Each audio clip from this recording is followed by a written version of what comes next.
Top quality और consistent performance के लिए सिर्फ सिल्वर पंप नाम याद रखना। संयुक्त राष्ट्र में भारत ने एक बार फिर पाकिस्तान को बेनकाब कर दिया है। पाकिस्तानी रक्षा मंत्री ख्वाजा आसिफ के कबूलनामे को भारत ने सबूत के तौर पर पेश किया है और कहा है कि पाकिस्तान वैश्विक आतंकवाद को बढ़ावा देने वाला दुष्ट देश है, जिसे खुद पाकिस्तान सरकार ने एक इंटरव्यू में माना है। संयुक्त राष्ट्र में भारत की उप स्थायी प्रतिनिधि योजना पटेल ने कहा कि आसिफ ने आतंकवादी संगठनों का समर्थन करने, उन्हें ट्रेनिंग देने और फंडिंग देने की बात स्वीकार की है और उनके ये कबूल करने पर किसी को आश्चर्य नहीं है।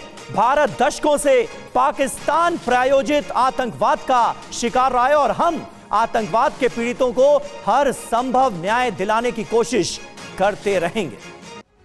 तो पाकिस्तान कितना दुष्ट देश है ये यूएन के मंच से बताया गया है। सिंघल साहब, किस तरह से आप देखते हैं? और सीधे तौर पर पाकिस्तान के डिफेंस मिनिस्टर ख्वाजा आसिफ ने जिस बात का जिक्र किया था कि उन्हें डर्टी वर्क करना पड़ता है, गंदा काम करना पड़ता है, यह बयान आपको लगता है कि अंतरराष्ट्रीय लेवल पर अब पाकिस्तान की मुसीबत बन सकता है? होगा क्या? बिल्कुल, जो पाकिस्तान के डिफेंस मिनिस्टर ने खुद एडमिट कर लिया कि 30 साल से हम जो है ये हरकत कर रहे हैं, कहने के लिए हम क्या अमेरिका या यूके के कहने पर कर रहे थे, लेकिन उन्होंने एडमिट किया कि हम ये कर रहे थे, टेररिस्ट को हम बढ़ावा दे रहे थे।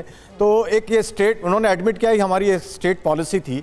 तो अभी योजना पटेल ने जो न्यूयॉर्क में जो यूएनजीए में जो मीटिंग हो रही है उसमें जो बोला, उसमें उन्होंने उसी को बोला, क्योंकि भारत पहले से ही उनको भारत एविडेंस देता रहा है कि पाकिस्तान जो है टेररिज्म की फैक्ट्री है। और अब यहाँ पर उन्होंने खुद एडमिट कर लिया है, तो ये आइसोलेशन जो पाकिस्तान का है वो और बढ़ेगा।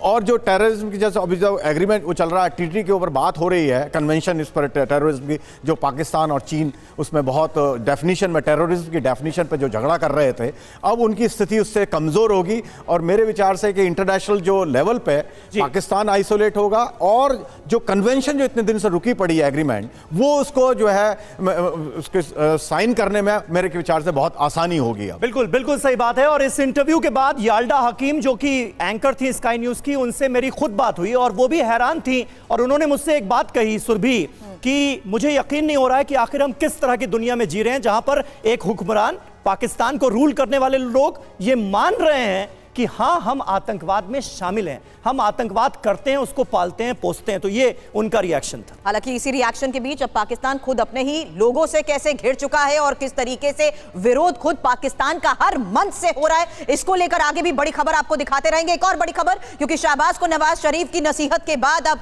शहबाज ने मंत्रियों को एडवाइजरी दी, लेकिन एक और बड़ी खबर आ रही है और भारत के एक्शन से जिस तरीके से पाकिस्तान खौफ में है, उसको लेकर एक बड़ी खबर का अपडेट, जहां मंत्रियों को पाकिस्तान सरकार की ये नसीहत, भारत के खिलाफ बयान देने से बचे मंत्री।